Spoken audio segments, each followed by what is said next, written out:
Kia ora, bonjour, good morning. I'll try that with mute off. Welcome everyone. Thank you for joining us for today's webinar on business and investment opportunities for New Zealand businesses in New Caledonia, but also on strategies for helping the continuity of existing trades, the development of opportunities and the strengthening of trade relations with New Zealand. My name is Daniel Ludlam. I'm the chair at New Zealand Pacific Business Council. New Zealand Pacific Business Council's objective is to promote and facilitate two-way trade between New Zealand and the 26 Pacific Island nations of Polynesia, Melanesia, and Micronesia. Just to cover off a little housekeeping before we get started, you should all be auto-muted. If you find yourself not on mute, please mute yourself. As we work our way through, you will stay on mute the whole time. There is a little button down the bottom of your screen called Q&A. It would be great if you could ask some questions throughout that, and I'll be facilitating a session at the end of today answering some of those questions back to the speakers. Any questions that we don't have time to cover off, we'll reach out to the individual speakers and ask for them to be covered off as we follow through. If there's anything else you need, there is a little chat function in there. You can address the chat to the panelists and we can assist you throughout today. I'm going to hand you over to Agnes for a short introduction on our co-partners for today's event, and she'll be introducing you to our wonderful lineup of speakers today. Great to have you all on board. Thanks, Daniel. Kia ora, bonjour à tous. Can you all hear me? That's all good? Tim, Vincent, yeah, okay, great. So I'm Agnès. I'm the first French accent of the webinar, and maybe not the last one today. I'm a board member at the French New Zealand Chamber of Commerce, and I'm in charge of the Pacific Island Committee. And I'm as well the CEO of a food business here in the South Island, and I manage all Pacific region for our mother company, and I trade in New Caledonia, where a part of my family lives, and I trade in French Polynesia, where I grew up, so very close to the Pacific Island region. At the French New Zealand Chamber of Commerce, we are really delighted to co-organize this webinar and to meet you all today.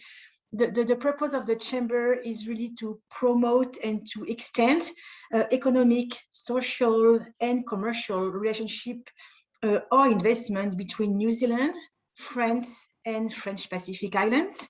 And this is definitely what we want to achieve today with you.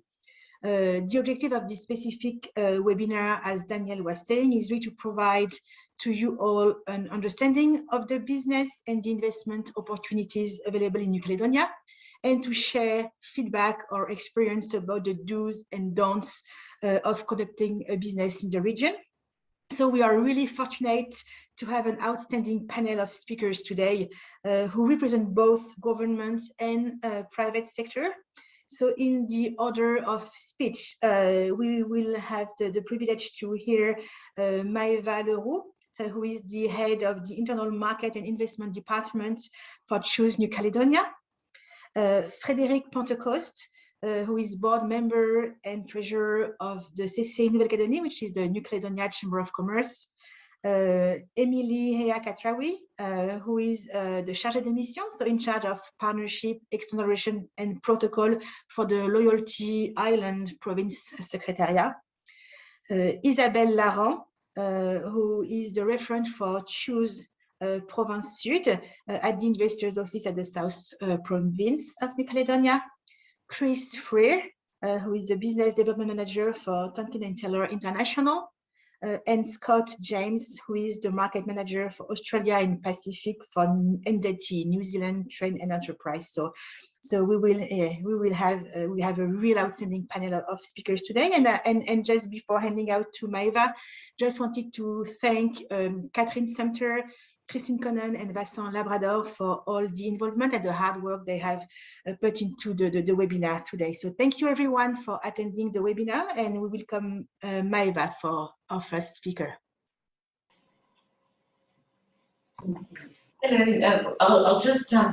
I'm Frédéric Pentecost, and I am going to hand over the communication with Maëva. So I come from the Chamber of Commerce. I've been there for about 7 years, and I'm a CEO of a family company that trades in commerce, in shrimp industry, local industry in New Caledonia. and other car dealership sector.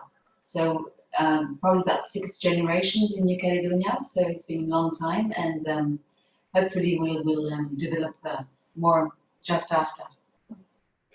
Thank you, Frederic. My name is Maëva Leroux. I'm head of the service that handle Choose New Caledonia. Thank you for attending this webinar. We are very glad to have the opportunity to exchange with you on business opportunities in New Caledonia. We've decided, Choose New Caledonia and the Chamber of Commerce and Industry, to talk together, to join our voices, the voices of administration and the private sector. And our goal with this presentation is to inform you on New Caledonia's key figures and facts, so that you have a global vision of on the context of our country and how you can make business in our island.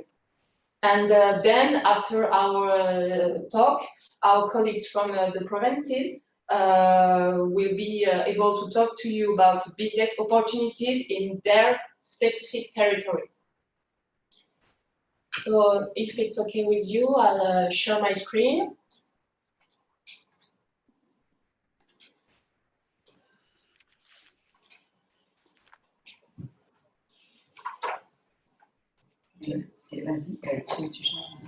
So this is the presentation of New Caledonia. So it is located in the center of the South Pacific and the Melanesian area. It is only at 1,000 kilometers north of New Zealand, which is less than a 3-hour flight from New Zealand.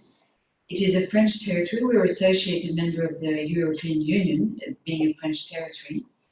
And we benefit from a very stable environment as regarding to legal matters, security and currency, because we're directly connected with the European euro.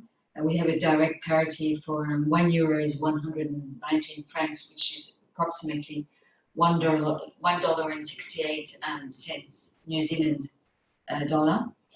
So the population of New Caledonia is approximately 270,000 people. French is the official language. There are, of course, 27 other languages throughout New Caledonia, from the South Province to the North Province to the islands. Excuse me, can you just put as a full screen, please? Oh, sorry.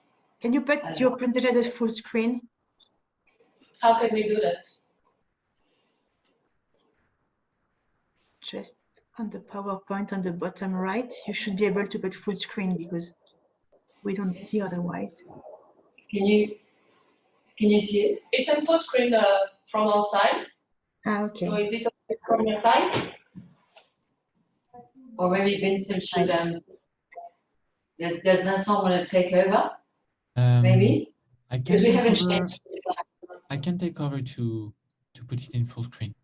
Do that really quickly. Yes, please, thank you. It will be easier.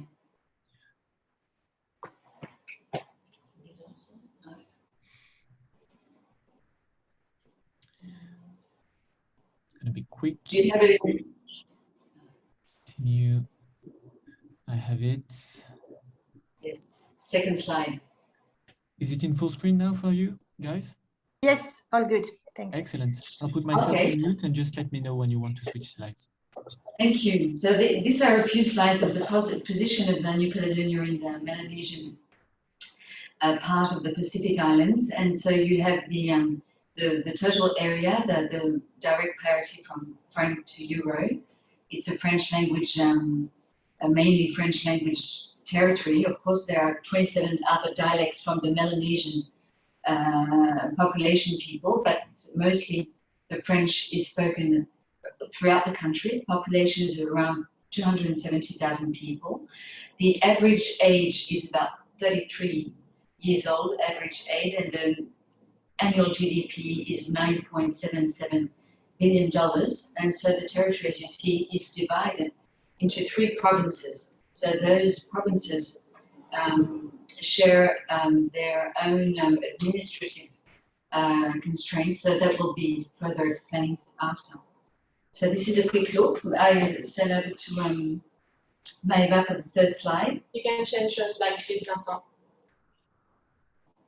So here in New Caledonia, we have a very unique environment thanks to good weather and cultural diversity. New Caledonia offers a pleasant quality of life to those who wish to settle down on its territory. Its exceptional biodiversity offers numerous development opportunities. New Caledonia represents the fourth largest marine protected area in the world, with 1.4 million of kilometers square, and it is the second largest barrier reef in the world. And our flora has the third highest rate of endemism in the world. Those are just examples of how unique is our environment here in New Caledonia. And protect this exceptional environment, reduce impact of activities and enhance natural heritage is a priority in New Caledonia, and it represents a source of wealth for the Caledonian economy and also strong investment opportunities. Please, Vincent, you can change. Thanks.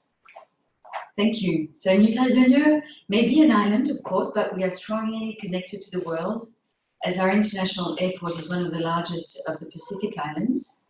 New Caledonia is located on major maritime roads, and Numia's port is the fifth largest in the area in terms of volumes. It handles around 5 million tons of cargo every year.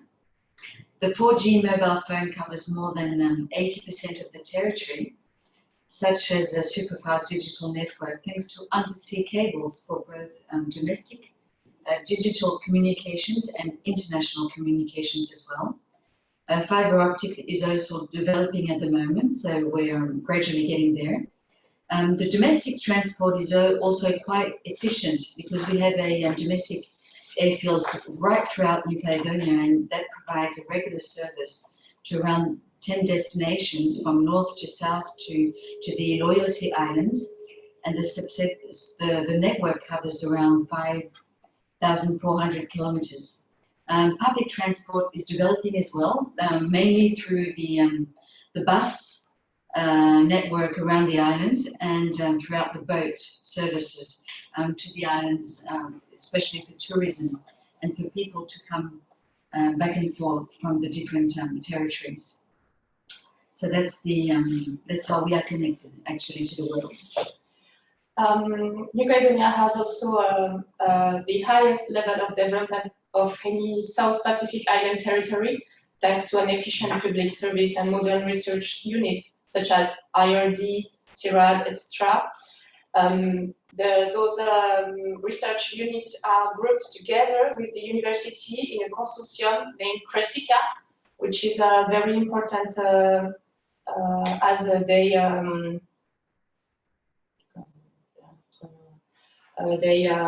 join forces to make research go on.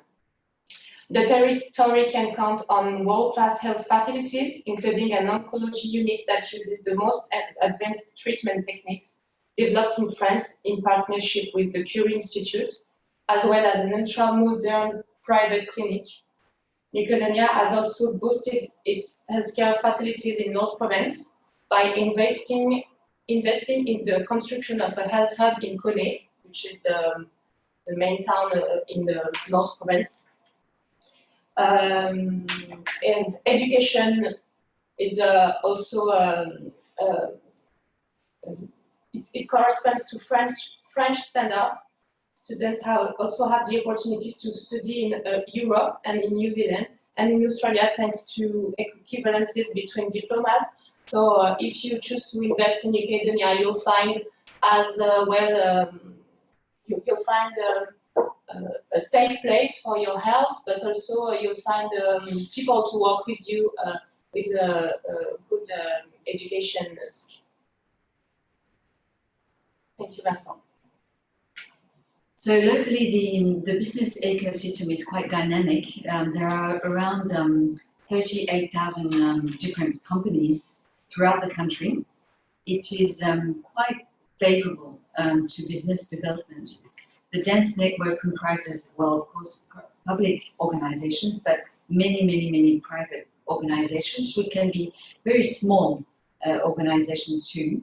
It facilitates entrepreneurship in a range of different fields. In the private sector, these last years have developed clusters which in different areas such as the sea industry, the eco-construction, the natural products, the export fields, the digital areas, the agro-food, as well as energy management.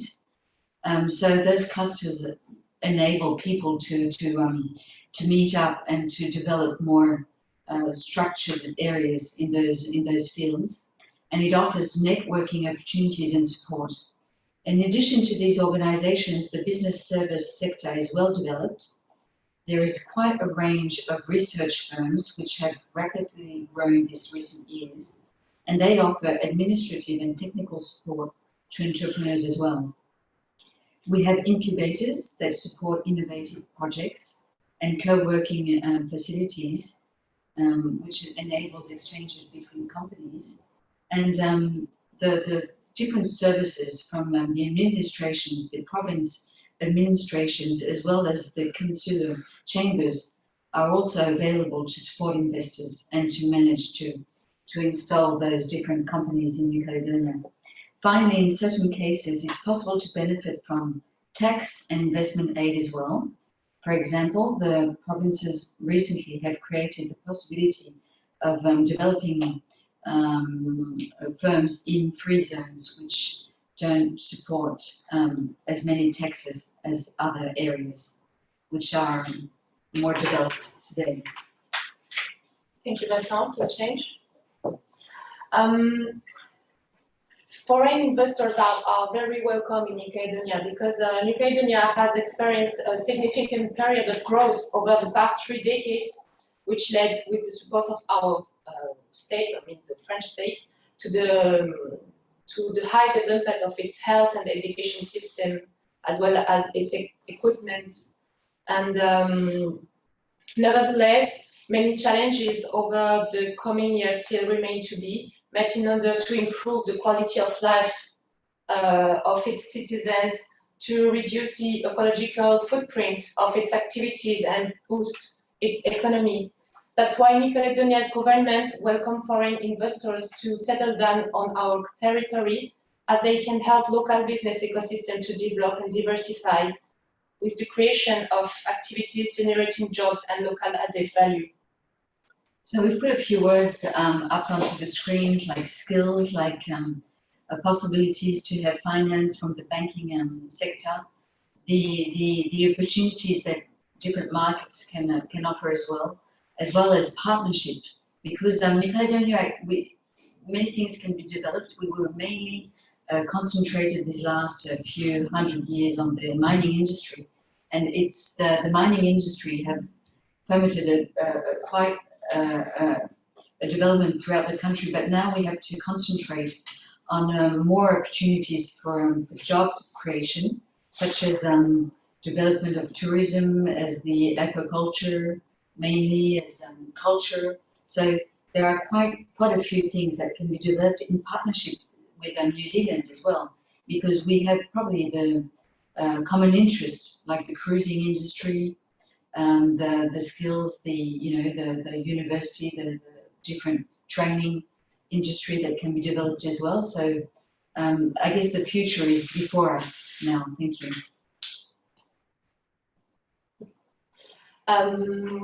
So this is our last slide, and this slide is to present you Choose New Caledonia. Choose New Caledonia was launched by the government of New Caledonia to support international investors in the realization of their plans to do business and settle down in the country. Our objective is to promote the assets of New Caledonia as a place of international economic opportunities. Our objective is also to inform project leaders about New Caledonia and its investment opportunities. And with the provinces, the 3 provinces, Choose New Caledonia supports investors in a personal personalized way for the realization of their project.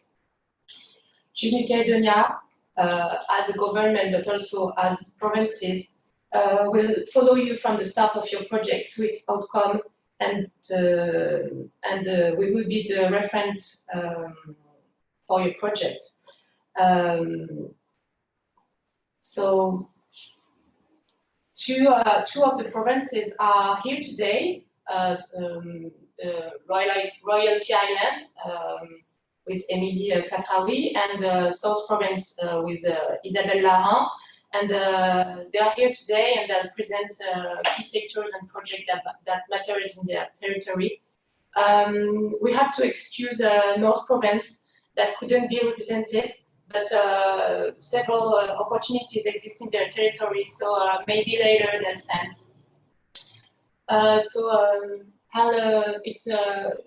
It's done.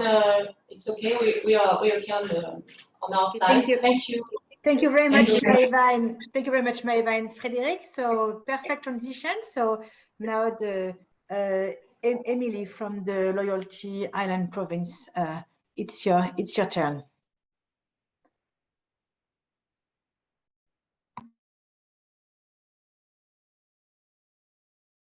Emily, you need to unmute. Yeah, you are muted. So just. C'est bon? Yes, thank you. Kia ora, everybody. Bonjour from LIFO. I'm in charge of the regional corporation for the Loyalty Island, and I want to present the province and the project of the province. So the Loyalty Province is a part of a model of social and solidarity economic development and a win-win public-private partnership. We have a population of 18,353 people spread out of 4 islands, Lifou, Mare, Uvea, and Tiga. The largest of the island, Lifou, has more than 9,000 inhabitants. Each province has jurisdiction over economic development, and the new Caledonia government has jurisdiction of legislation. We cannot talk about economic development in the Loyalty Province without resolving the transportation issue, which is why the Loyalty Province is setting up its international airport and its air company, Air Oceania, which will have 3 major interests: opening up the Loyalty population, attract more tourist investors directly from the region of the Pacific, provides a relay airport to the island, in addition to Tamputa International Airport based in the Southern Province. The island province is made up of 100% customary land with these chieftains, and that is why partnership with the customary is important. The province of the island has signed with its customary representatives an act of agreement prior to any economic project that would take place on customary land. It also guarantees investors the availability of spaces for the operation of their business and their security. 3 zones allowing the provision of dedicated zone with tax incentives. A project that the Loyalty Province is developing is the creation of a canoe with a sustainable development mode with the use of solar panel, low carbon impact that allows the transport of people, freight transport up to 1 ton, the link between the island. The Loyalty Province is also working on setting up a coral farm. How to make the impact of mass tourism, we managed to restore coral gardens. The degradation of the reef has been noted through the arrival of cruise ships. The goal for the Loyalty Province is to restore the coral garden in partnership with the tribe the tourists, and the potential investors that will participate to this program. We also need your skill and knowledge, which is apart from a collaborative vision of the country of the Pacific. That's what we are, Pacific Islanders. We're delighted to be able to participate in these exchanges and to place the Loyalty Province in a model of social and solidarity-based economic development that will allow our people of the tribe to continue to live at home, to work, and welcome investors who wish to settle in the Loyalty Island. Thank you. Thank you. And I just want to add that we will present in the next day the project of the Choose Loyalty Island to our president. That's why we cannot present now the PowerPoint. Thank you. Thank you very much, Emily. Isabelle, are you ready? Yeah. So Isabelle Aran from Choose Province Sud. Welcome. Yes. I will try to put the PowerPoint. Is it okay for you? Can you see it? Not for the moment. No. Okay. Excuse me. In case of Isabella, don't hesitate. I've got your presentation ready, and it's okay. You can do for me? definitely, yeah. So I'll put it up, mute myself, and you can ask me to. It's okay. You can go now. Just a moment. It will be up in a second. There we go. Great. Thank I'll you. go in full screen. Yeah. There we go. Is it all good? Okay. Thank you. Just let me know when to change. Sorry? Sorry, I said just let me know when you want me to change slides. Okay. You can stay here. It's okay. Thank you. So good morning, everyone. I'm glad to be with you today. I'm in charge of the Investors Office of the Southern Province, which supports investors in their establishment. I'm going to present the strengths and opportunities of the Southern Province. Next slide, please. Yes, thank you. And you can go on.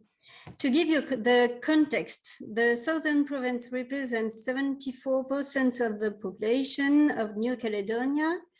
It includes 75% of companies and 80% of jobs for 81% of GDP.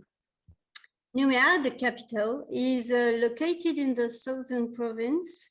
Its commercial port is in second position, the overseas territories. You can also find the international airport as well as the main infrastructures and activities. These elements are mainly concentrated in Numea and its surroundings, as you can see. Next, please. I will begin the presentation of the priority sectors by agriculture and food industry, which cover only 15% of the population's needs, leaving a large place for import. The objective is to reach 30% by 2025 through a diversification of our agriculture, mainly organic, and the development of processing industry. The recovery of industry's waste is also a priority for the province that offers incentives to access lands and finance projects. Thank you. Next, please. Okay. And we continue with the green economy, which is turned towards environmental protection. For example, this Caledonian startup, which has developed an innovative project we call TOE to analyze the quality of fresh water and seawater. Waste recovery is another priority with 400 kilo per person of household waste. This is why the Southern Province is carrying out the project of an eco-pole to group private recycling structures. The province also aims to give a new direction to sustainable tourism by developing ecotourism, and we are also supporting the eco-construction sector with many projects, such as the establishment of a paper recycling factory to produce cellulose wadding. Next, please.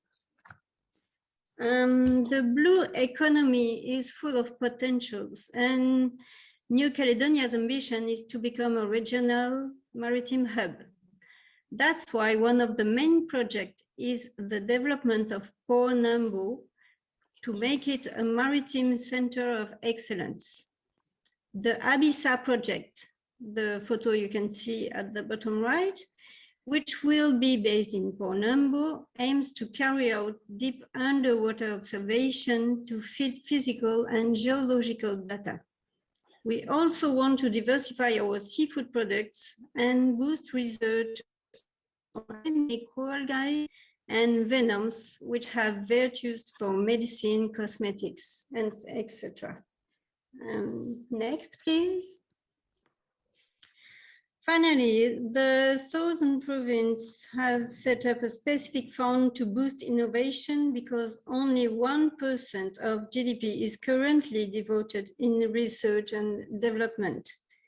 Some innovative projects are born, half of them are digital, such as the Testeum project, which is offering an innovative test solution for websites quality. E-commerce is also booming in New Caledonia, especially since the health crisis. I've now finished the presentation. Thank you for listening.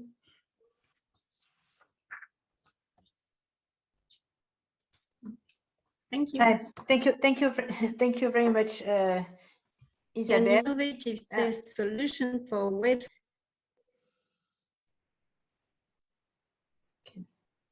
Can you hear me? We have a black screen here. Yeah, we hear you well. Okay. Okay, thank you. Chris, are you ready to go? So Chris Free from Tonkin and Taylor International. Kia ora and bonjour to everyone this morning.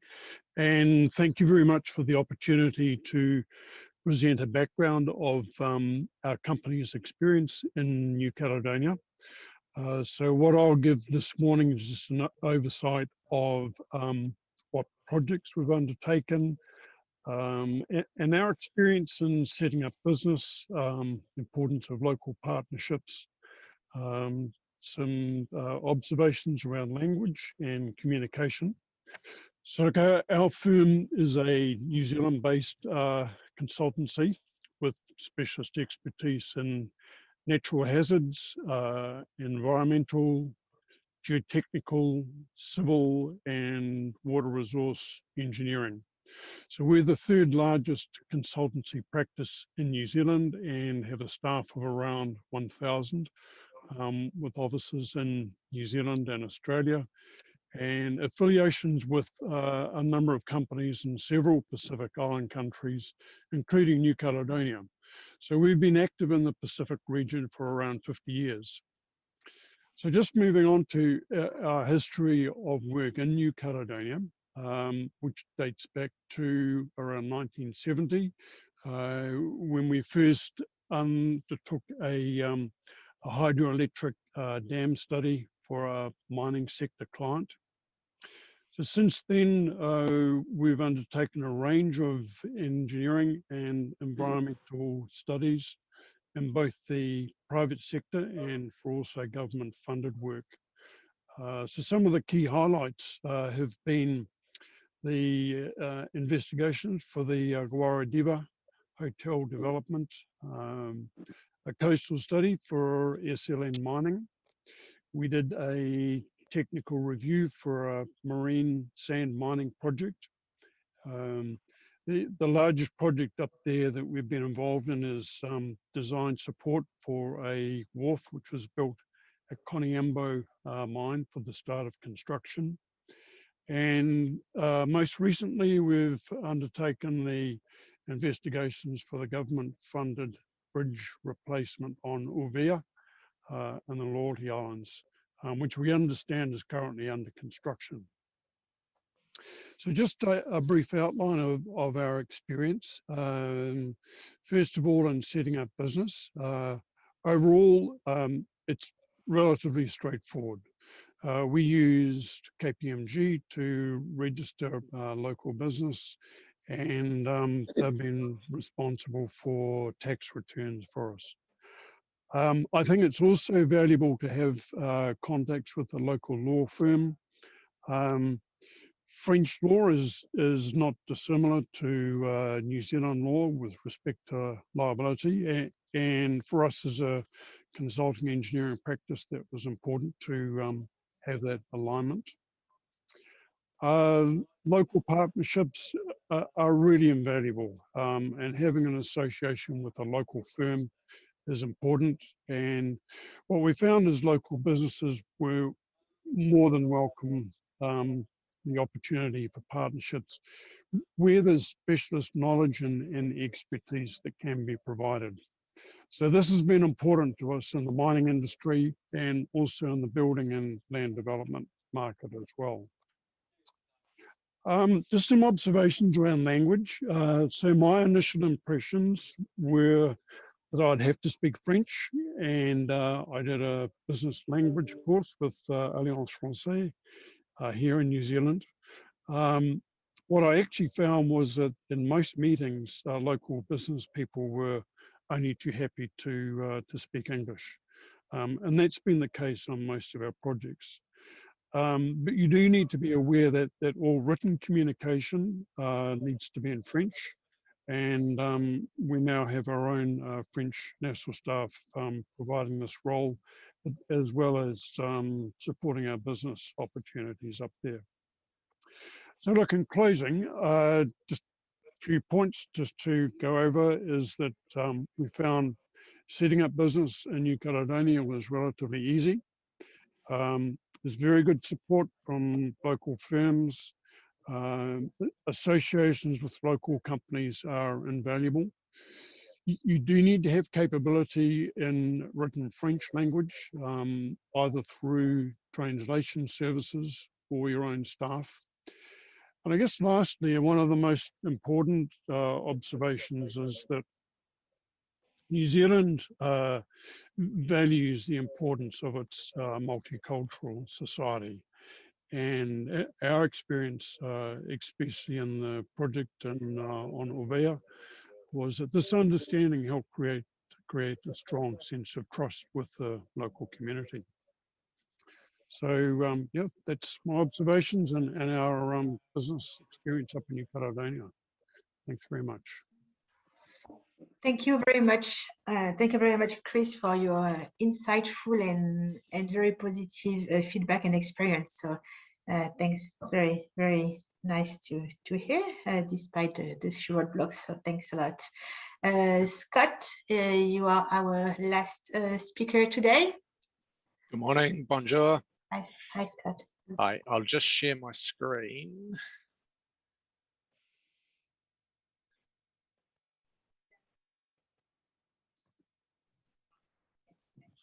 Hopefully everybody can see that. It works well, yeah. Yep, perfect. Yeah, good morning, everybody. My name's Scott James. I'm the market manager for Australia and the Pacific for New Zealand Trade and Enterprise. Just really want to take the opportunity to say thanks very much to New Zealand Pacific Business Council and the French New Zealand Chamber for asking me to come and chat to you all about the support we provide for New Zealand exporters. Before I sort of get into it, just a little bit of context around why we do what we do. I don't think any of this will be not known by our viewers this morning, but New Zealand's obviously it's a relatively small market. It's a long way away from, I guess, Europe and North America and what have you. as a trading nation, we need to sell and trade and export to prosper. We have, I guess, an absence of scaled up big companies, and we have an absence of investable propositions in New Zealand. So really, New Zealand Trade and Enterprise is trying to support the country get over some of those challenges. So as I said, NZTE is New Zealand's International Business Development Agency. Our core role is around helping New Zealand businesses grow internationally, and our purpose is there on the screen. It's to grow companies internationally, bigger, better, faster, for the benefit of New Zealand or the good of New Zealand. Just so you're aware, we're a Crown entity, and we have the chair of our board is Andrew Ferrier, who's the ex-CEO of Fonterra. We really rely on our know-how and our know-who. And I guess our global presence enables us to deliver value for our customers, our exporters, through our know-how for international growth and our know-who to make the right connections along the way. So having people in locations around the world gives us that in-depth knowledge and experience around how to compete in a range of markets, and that's really our know-how. And our know-who is the global network of people in New Zealand and around the world who we can call upon, I guess, to support our customers. And that's the know-who. So what we do, we provide customized services and support to ambitious businesses looking to go global. We help them build their capability, boost their global reach, connect with other businesses, and invest in their growth.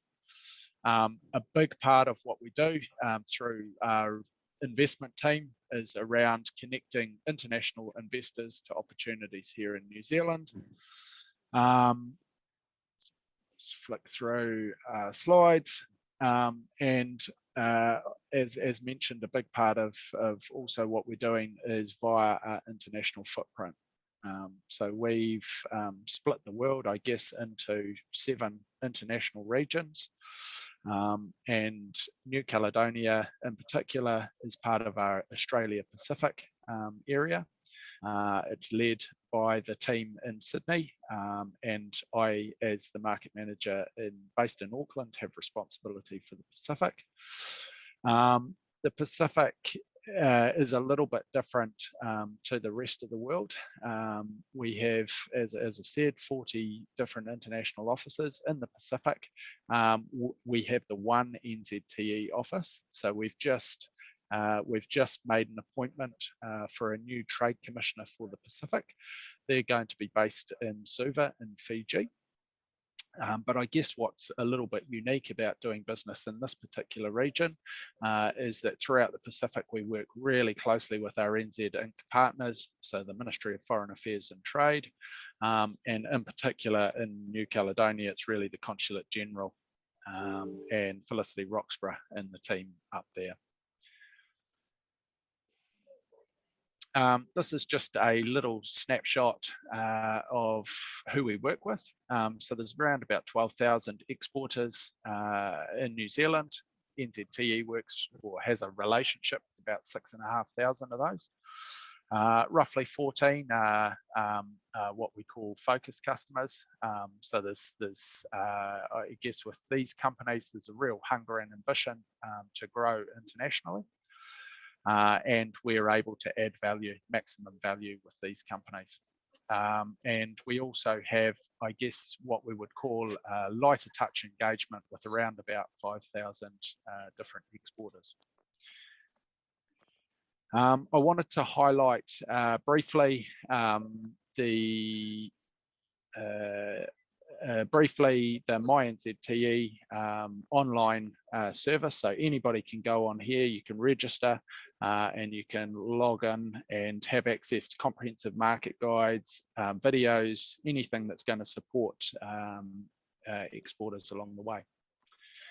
I know we're pretty much out of time, So just going to quickly whip through this last slide. I guess just really this is about highlighting the fact that we work with companies at any stage, and we try to develop a bespoke plan of support around an exporter, regardless of where they are on their export journey. Last couple of slides, just in terms of working with us. So we're always on the lookout for businesses that we don't work with. First step is to give us a call, to go onto that aforementioned website, MyNZTE, or you're more than welcome to get in contact with me. Thanks very much.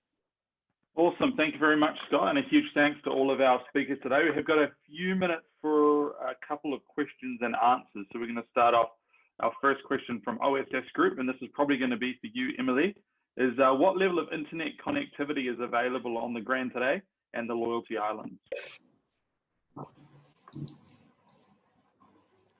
Maybe I can start for the Grand Island. With the ADSL, the internet connectivity theoretically, the downward flow can be up to 16 megabits per second, and the theoretical upward flow can be up to 800 kilobit per second. Is that clear? Yeah. But if when the optic fiber will be available, it's not it's developing. So soon we'll have a fiber optic everywhere in the New Caledonia, Grand Island, and also in the Loyalty Island, I think. It will be up to 1 gigabit per second. So that's for the internet. The computer, but for the mobile phone, we have 3G everywhere in New Caledonia, and 4G is also available most of the time. Perfect. Did you have something to add to that one, Chris? Yeah, look, we're obviously relying on internet services on Auvera when we did the bridge project, and found they were fine. I mean, our field crew just went down to the local hotel, and you know, there's good internet connections. Work well. No, that's perfect. That's perfect. And second question coming through from Rob Craner. When considering partnerships, do New Caledonian companies have a preference for working with the French European partners, or are there equal opportunities when working with New Zealand-based companies?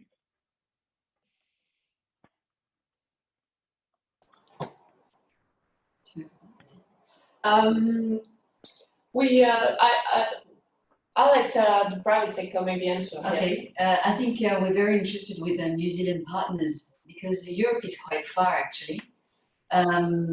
So we're open to all different partnerships. Of course, it's a French language area, so it's easier sometimes to have French-speaking people. But then we're islanders, we're far away from Europe, like New Zealand. So I think it's quite interesting. The only downturn of the whole thing is the difference in the standards, like electrical standards or construction standards, will probably be more close to the European standards required for the local constructions, for example, which could be a bit different from Australia or New Zealand. That would be the only thing that we should look at. But eventually, the local businesses, the local legislation has changed recently on those standards. So now, if we can prove that it stands up to very big winds like the cyclones or whatever, then standards from New Zealand or Australia could be accepted. That's awesome. Thank you. We've got time for 2 more questions quickly. One Daniel, of the hot topics. Yep. Can I just add a comment there? And that's exactly relevant to the standards issue. So one of the projects that we did up there was around supporting a local contractor to have the use of New Zealand sourced timber pile foundations. certified. So we did a research project and provided him with documentation, and that worked well. And we looked at relevant European standards, and so he was able to use New Zealand products for his house projects up there. That's awesome. Thanks, Preston. And my company is actually Timber Bear, and we supply a lot of timber into New Caledonia, and we do supply a bunch of house piles and things like that similarly. We're going to down to one last question. We're going to hit it last with the hot topic of the moment. Everyone else who's asked questions, we will endeavour to get answers to those and get them back to you.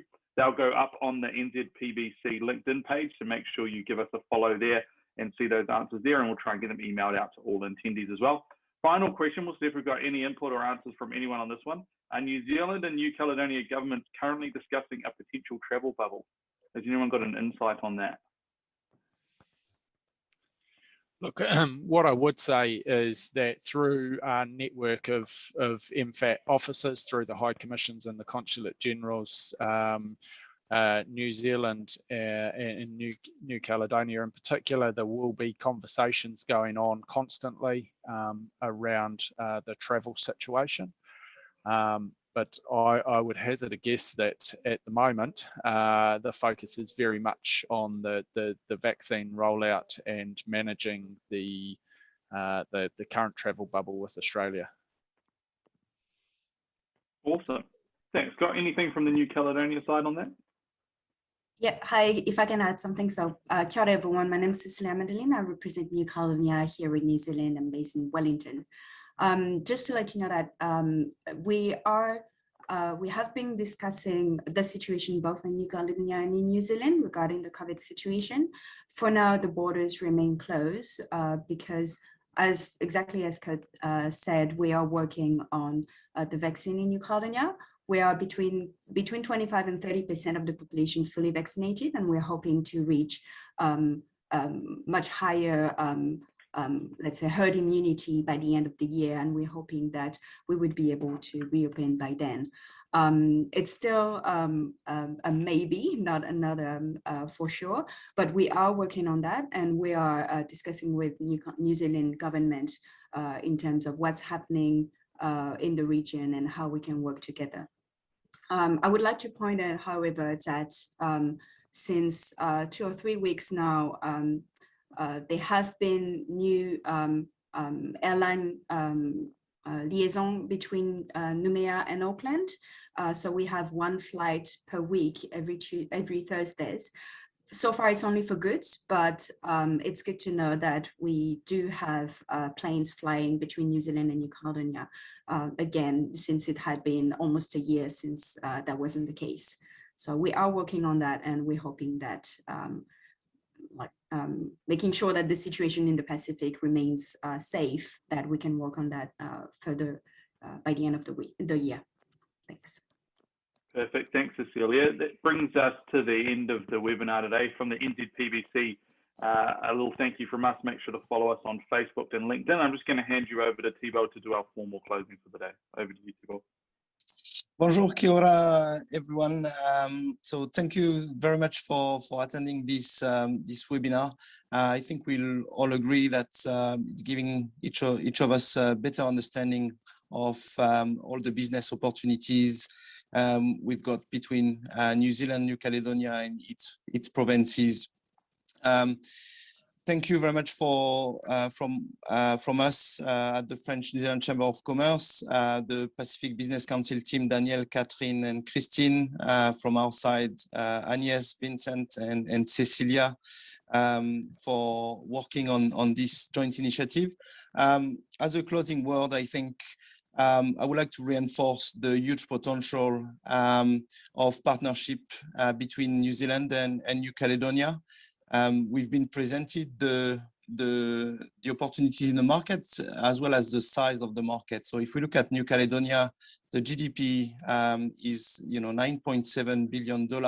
If we compare to another country in the Pacific that we really deal a lot with from New Zealand is Fiji, and Fiji is about half of that, so $5.4 billion GDP. However, when we look at the two-way trade between New Zealand and New Caledonia, it's only sitting at $230 million compared to $1 billion for between Fiji and New Zealand. So I think, you know, these numbers really illustrate the huge potential that exists, either for export, investments, and partnership between our two countries. So thank you so much for attending this webinar.